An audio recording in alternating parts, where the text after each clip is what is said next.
اللي مش قادر انساه. اي خصم بتاعك لو جه قدامك ووقف ابتسم لك تبقى خايف منه. واخواتي ضحكوا لي. ياه، مش هو ده مجدي اللي انا اعرفه؟ عينك بقت كلها شر يا مجدي. من اللي انا شفته يا حبيشه. ولسه لما اخد روح اخواتي بايدي.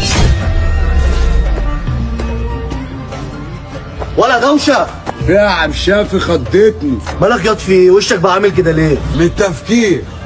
الواد شاغلني يا عم شافي، وانا نفسي اقابله صدفه، عشان الصدفه بتوقع القلب. طب سيبك من التفكير، خلي التفكير ده ليا انا، وانا فكرت.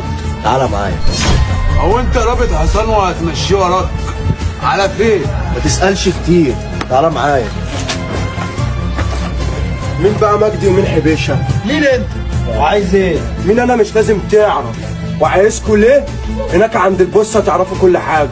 هو مستنيكوا الساعه 8 في الوكاله، ولو ما جيتش هتندم. صح، الموضوع ده يخص اخواتك. هتعمل ايه؟ هعمل ايه؟ جاب سيره الغاليين. هنروح طبعا. انت عارف انك هتيجي، تعالى عشان الكبير مستنيك جوه. مجدي اهو يا كبير.